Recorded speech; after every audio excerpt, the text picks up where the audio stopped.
The sky outside was dark, with the wind rattling the windows as if it was desperately trying to warn us. It was a quiet evening when I suggested the Ouija board. My friends looked at me, laughing at the idea, but I could tell they were curious. After all, we had nothing better to do. The stories we had heard over the years seemed like a harmless joke, something people tell to scare others, for fun. We sat around the living room table, dimming the lights, the candles flickering softly around us. The board was old, something I had picked up at a garage sale last summer. The wooden edges were worn, and the letters were faded, but the planchette moved smoothly enough. I remember one of my friends cracking a joke, saying we were just going to waste our time. None of us really believed in the paranormal, but we thought, why not? It wasn't like anything would happen. We started off by placing our hands lightly on the planchette, asking the usual questions. "Is anyone there?" we said, laughing, half expecting nothing but silence. For a while, that's exactly what we got. Nothing. Just the sound of the wind and the occasional crackle of the candle wicks. But then the planchette moved. Slowly, at first, just a slight twitch. We blamed each other, accusing someone of pushing it, but everyone swore they weren't. We tried again, this time more serious, asking if someone wanted to communicate. It slid over to yes.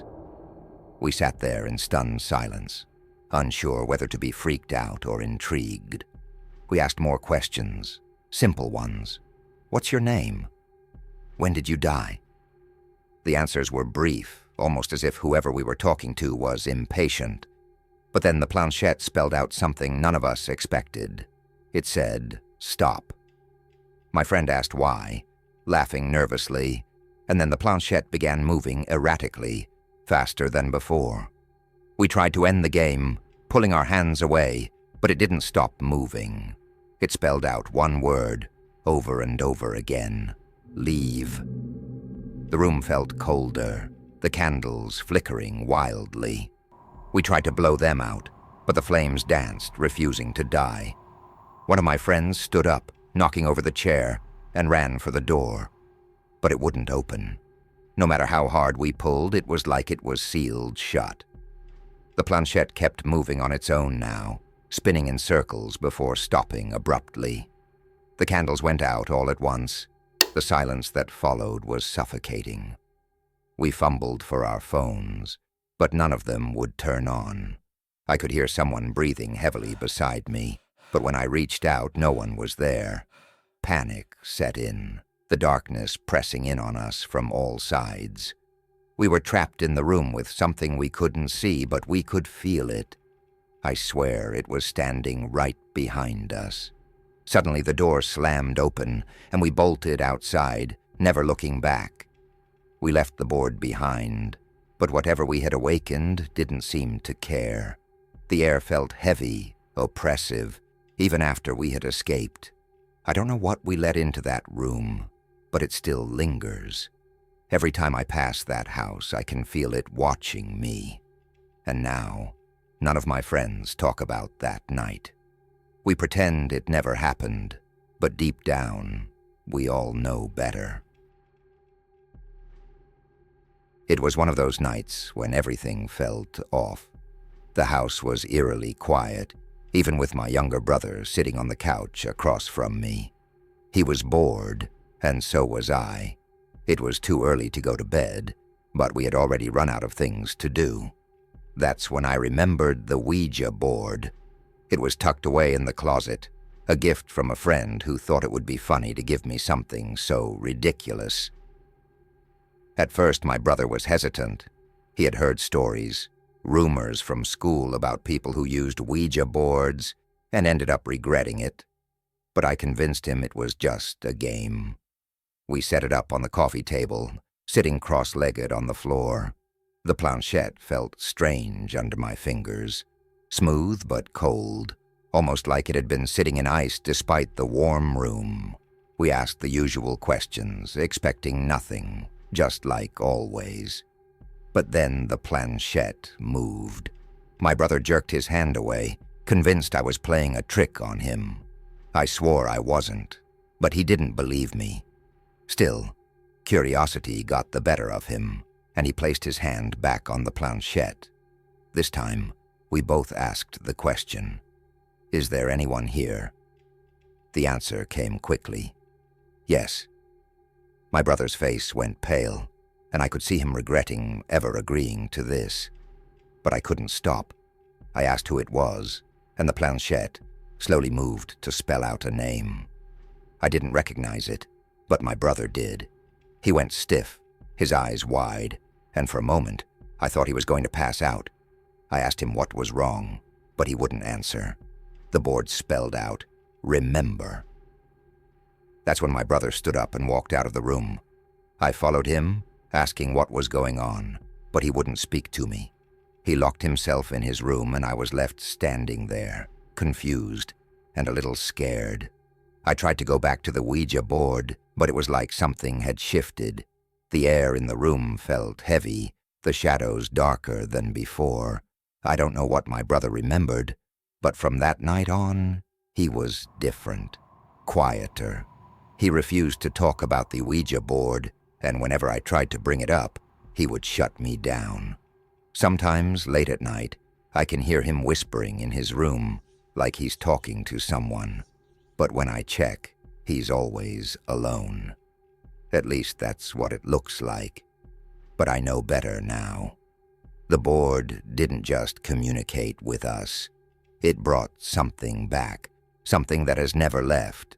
I can feel it, watching us, waiting for the right moment to make itself known. And I have a feeling my brother knows exactly what it is. I had always been close to my grandmother. She was the type of person who could make any day feel special, even if we were just sitting around the house doing nothing. But after she passed, everything felt different. The house felt emptier, quieter. The usual warmth was gone, replaced by a coldness that seemed to settle deep in the bones of the place. A few months after her passing, I found myself going through some of her old things. That's when I found the Ouija board. I had no idea she even owned one. It was old, older than anything I'd seen before, with faded letters and a worn planchette that looked like it had been used many times. Part of me was curious, but another part of me felt uneasy. This wasn't just a game. I set it up on the kitchen table, the same place where we had shared so many meals, so many stories. The candles flickered in the dim light, casting shadows that danced across the walls. I placed my hands on the planchette, my heart beating a little faster than I wanted to admit. I whispered a question, almost afraid of the answer. "Grandma, are you here?" The planchette moved, slowly but deliberately, to yes. I felt a mix of emotions, relief, sadness, fear. I asked her how she was, and the planchette spelled out, "safe." Tears welled up in my eyes, and I wiped them away, feeling foolish for crying over something I didn't even fully believe in. But then I asked a question that changed everything. "Do you need help?" The planchette paused as if considering the question, before slowly spelling out, "no." But the way it moved was different, jerky, almost forced. I asked again, and this time it spelled out, "leave." A chill ran down my spine. The candles flickered wildly, the flames growing taller before dimming again. I tried to stop, to put the board away, but the planchette wouldn't stop moving. It spelled out something that made my stomach drop. "Not her." I froze, staring at the board, my mind racing. If it wasn't her, then who was I talking to? The planchette slid to goodbye on its own, and the candles blew out, leaving me in total darkness. I could feel something in the room with me, something that wasn't my grandmother. The air was heavy, suffocating, and I bolted from the house without looking back. The night my uncle came over, I knew something was different. He wasn't the same man I'd known growing up. His eyes were distant, and he spoke in short sentences, as if he was afraid to say too much. My family didn't talk about what had happened to him, why he had been gone for so long, but I knew he had been staying at a mental hospital for a while. No one explained why. He arrived at our house unexpectedly, carrying nothing but a small bag, and insisted he stay the night. It was late when I decided to break the silence between us. I was always curious about what had happened to him, so I asked. He didn't answer at first, just stared at the floor, his hands fidgeting with something in his lap. Finally, he spoke. "It was the board," he said quietly. I didn't understand at first. "What board?" I asked. "The Ouija board," he replied, his voice barely above a whisper. "It's what drove me to the hospital. I thought I could control it. I thought I was just playing a game, but it doesn't work that way." He pulled something out of his bag then, an old Ouija board, faded and worn, like it had seen far too many years. My heart sank when I realized what it was. He looked at me, his eyes pleading, but for what I couldn't say. "I need your help," he said. "I can't do it alone." Despite the pit forming in my stomach, I agreed. We set the board up on the kitchen table, the dim light from the overhead bulb casting eerie shadows around us. My uncle's hands trembled as he placed the planchette in the center of the board.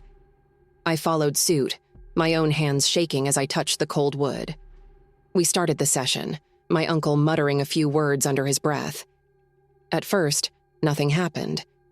The planchette didn't move, and I began to feel a sense of relief. Maybe nothing would come of this after all. But then it happened. The planchette moved slowly, deliberately, spelling out, "I'm back." My uncle's face went pale. I asked him what it meant, but he didn't answer. He just stared at the board, wide-eyed, his breathing becoming more rapid. I tried to ask another question, but before I could, the planchette jerked violently across the board, spelling out words faster than I could keep up. "Did you miss me?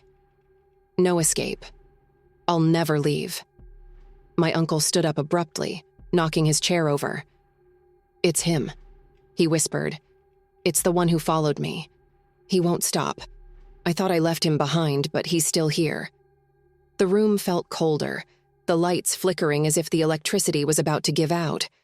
The air grew thick with an oppressive presence, like something was pressing down on us, watching, waiting. My uncle backed away from the table, his hands covering his ears as if he was trying to block out a noise only he could hear. "I can't do this again," he muttered, his voice shaky. "I can't." I tried to stop the session to say goodbye, but the planchette wouldn't move to the word. It spun in circles, faster and faster, as if whatever was controlling it was mocking us.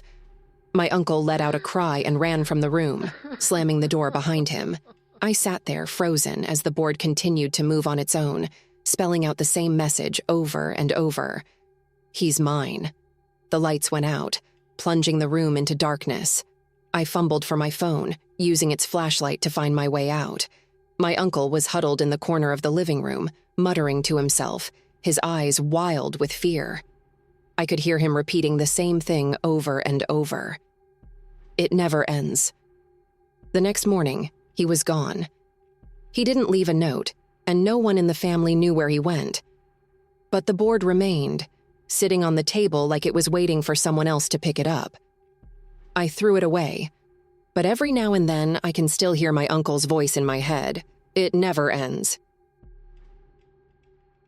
It was late when my elder brother came home. I could tell something was bothering him by the way he dropped his bag and went straight to his room without saying a word. We hadn't been talking much lately, mostly because of how distant he'd become. He used to be fun, always cracking jokes or pulling pranks, but over the last few weeks, he had changed. He barely spoke, his eyes had grown dark, and he always seemed to be lost in thought.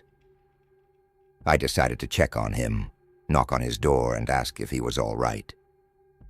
He didn't answer at first, so I just let myself in. He was sitting on the floor, his back against the bed, staring at something in his hands. I asked him what it was, and he looked up at me with a blank expression. "It's a Ouija board," he said, holding it up for me to see. I found it at that old shop downtown. Thought it might be fun. I wasn't sure what to say.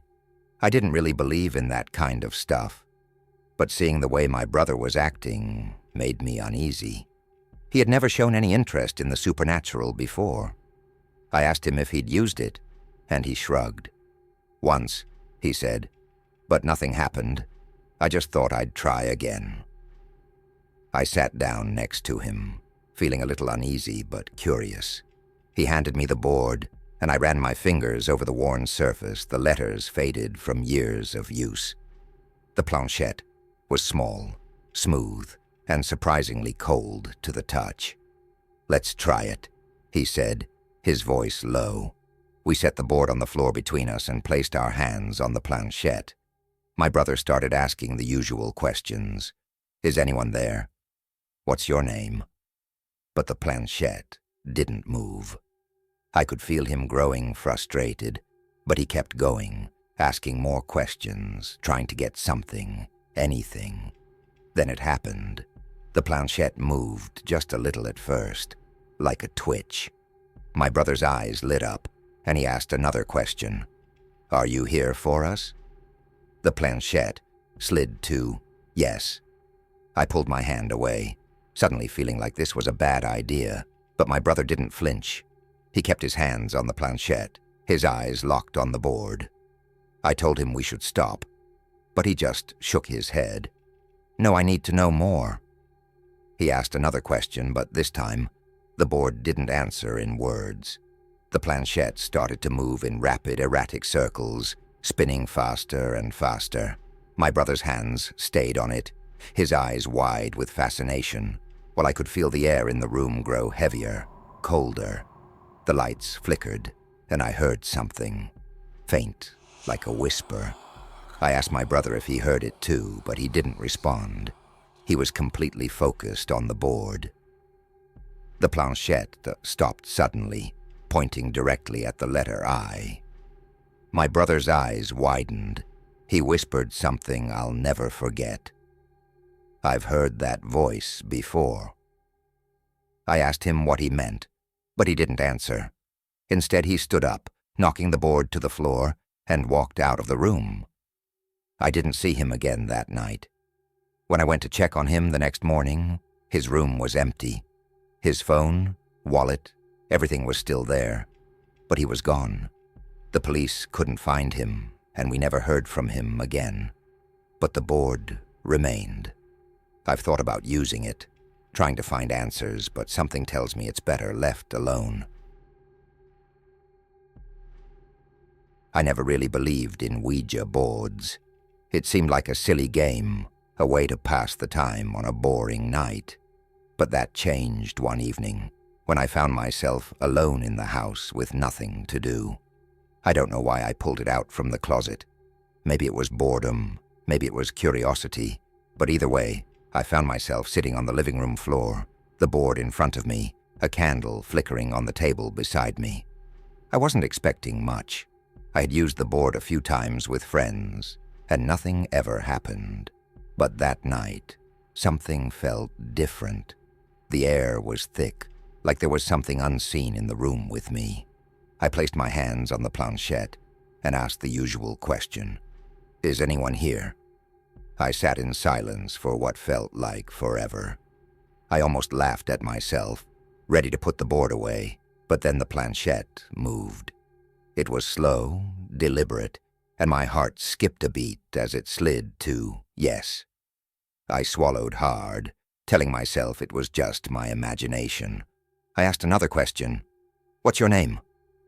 The planchette moved again, spelling out letters slowly. S-A-M. Sam. I didn't know anyone named Sam. I asked more questions, and the answers were simple at first. Yes, no, sometimes a name. But as the session continued, the atmosphere in the room shifted. The candle flame grew taller, flickering violently, and the shadows on the walls seemed to stretch longer. I asked one final question, my voice barely above a whisper. "Do you want to hurt me?" The planchette moved faster than before, sliding across the board to spell out a chilling answer. Yes. Before I could even react, the candle blew out, plunging the room into darkness. I scrambled to my feet, knocking the board over in the process. I ran to turn on the lights, but the switch didn't work. The house was silent, too silent, and I could feel something watching me, though I couldn't see anything. I never used the Ouija board again after that night. I buried it deep in the closet, but sometimes, late at night, I can still hear the faint sound of the planchette moving on its own. It was a cold night when my younger brother and I decided to dig out the old Ouija board from the attic. We were bored, and he had been pestering me about it for weeks. He had just turned 13, and he was obsessed with anything paranormal. I figured it would be harmless fun, just something to scare him a little, and then laugh about it afterward. We set it up in the living room, with a few candles scattered around for the right mood. My brother was excited, practically bouncing in his seat, while I was more amused than anything. He had never used the board before, so I walked him through the steps, placing both of our hands lightly on the planchette. We asked the usual questions, but nothing happened at first. My brother was starting to get impatient, asking if we were doing it wrong, but then the planchette moved just slightly. His eyes lit up, and he asked, "Is anyone there?" The planchette slid to yes. He was thrilled, convinced we had made contact. I was more skeptical, thinking maybe he was pushing it without realizing it. We continued to ask questions, and the responses were slow but consistent. It claimed to be a boy around his age, someone who had died years ago. My brother was hooked, asking more and more questions about who this boy was and how he had died. That's when things took a darker turn.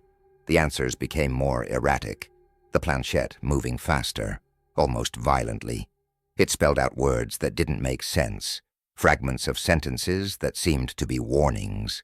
My brother's face paled as the board spelled out one final message: "Get out." I tried to pull my hands away, but the planchette was stuck, almost as if it was glued to the board. My brother was shaking, his eyes wide with fear. The candles flickered wildly before going out completely, leaving us in darkness. That was when we heard it. A sound, faint at first, but growing louder, a scratching like nails on wood coming from the attic. We bolted from the room, leaving the board behind. We never spoke about what happened that night again, but neither of us ever went near the attic after that. It was a chilly evening, the kind where the wind howled outside and the trees scratched against the windows like skeletal fingers. I had the house to myself for the night, something that used to be a welcome treat, but for some reason this time, it felt different. There was an odd tension in the air that I couldn't quite shake off. Maybe it was the silence. It was too quiet, like the house itself was holding its breath. I had never fully believed in Ouija boards, but there was always a part of me that was curious. I'd heard the stories, friends talking about strange things happening, whispers of the board being a portal to something darker, but it had always sounded like nonsense. Still, with nothing else to do and the house feeling so eerily silent, I found myself digging the old board out of the closet. It was dusty and worn from the times I had used it with friends, but tonight, it would be just me. I know people say you should never use a Ouija board alone. It's one of the most common warnings, right alongside "don't play with fire." But I wasn't expecting anything. After all, it was just a game, right? I set the board up on the floor of my bedroom, lighting a few candles to add to the atmosphere. The soft glow flickered, casting strange shadows on the walls, making the room feel smaller, more confined. I told myself it was just my imagination, but the air felt heavy, almost like it was pressing down on me. I sat cross-legged in front of the board, placing my hands gently on the planchette. I took a deep breath. "Is anyone here?" I asked, feeling a little silly for even asking the question aloud. For a long moment, nothing happened. I was about to give up and chalk it up to another pointless attempt when the planchette gave the faintest twitch. At first, I thought it was just my hand shaking. But then, it began to move, slowly but deliberately, sliding across the board to the word, yes. I froze, my fingers trembling slightly as I watched it glide to the answer. My mind raced to explain it. Maybe it was just muscle memory or some kind of subconscious movement, but deep down I knew that wasn't it. There was something else at play here. I asked another question, trying to keep my voice steady. How did you die? The planchette slid to D, then O, and stopped. It wasn't an answer, not in full, but something about it felt unfinished, like I had interrupted something I wasn't supposed to. I felt the room grow colder, the temperature dropping sharply as the candle flames flickered more violently, casting bizarre, dancing shadows across the room. I took a deep breath and asked the question that had been weighing on my mind since the planchette first moved. Are you here with me? The board's reply came faster this time, the planchette moving almost aggressively across the board, spelling out the word yes, before circling the board repeatedly as if excited, or worse, taunting. My heart was pounding now, and the cold air had turned bitter, like standing in a freezer. My hands were shaking, but I forced myself to ask another question. Where are you? This time, the planchette stopped moving for a moment, as if whoever or whatever was controlling it was thinking. Then, slowly, it began to move again, spelling out a simple yet horrifying response. Behind you. Every muscle in my body tensed. I didn't want to look, I couldn't. I sat frozen, my breath coming in shallow gasps. The room had gone deathly quiet, except for the soft hiss of the candle flames. The sensation of being watched grew overwhelming, almost suffocating. The darkness in the corners of the room felt alive, like it was creeping closer, surrounding me. I forced myself to turn my head, but when I looked behind me, there was nothing. At least, not anything I could see. But I felt it. That presence, unseen but palpable. I could feel eyes on me, and the hairs on the back of my neck stood on end, as if whatever had answered me on the board was standing inches away, watching, waiting. I jumped to my feet, knocking over the board in the process. The planchette skidded across the floor, spinning in a tight circle before coming to a stop, pointing toward me. I backed away slowly, my eyes darting around the room, trying to catch a glimpse of whatever might be there. The candles flickered violently before all of them were snuffed out at once, plunging the room into total darkness. I fumbled for the light switch, but it wouldn't turn on. The power was out. I stood there, my back pressed against the wall, my mind racing. In the pitch black, every sound seemed amplified, the creak of the floorboards, the soft rustle of the curtains in the wind. But beneath all that, there was something else. A whisper. Faint at first, barely audible but growing louder. It was right behind me. I could feel the breath on my neck, cold and unnatural. My legs felt like jelly, but I forced myself to move, stumbling out of the room and slamming the door behind me. I stood in the hallway, my heart racing, trying to catch my breath. I listened, half expecting the door to creak open, but it remained shut. Slowly, I crept back toward the door, pressing my ear against it. Silence. I took a deep breath and opened the door just a crack, peeking inside. The candles were relit, their flames steady and unnerving in their stillness. The Ouija board was sitting in the center of the floor again, perfectly positioned as though it had never been knocked over. But that wasn't the worst part. The planchette was moving, slowly, deliberately, all on its own. I slammed the door shut and ran downstairs, not daring to look back. I didn't sleep that night. I sat on the couch in the living room, the lights all on, staring at the ceiling, waiting for something, anything, to happen. But the house was silent, as if nothing had happened at all. The next morning, I went back to my room. The board was gone.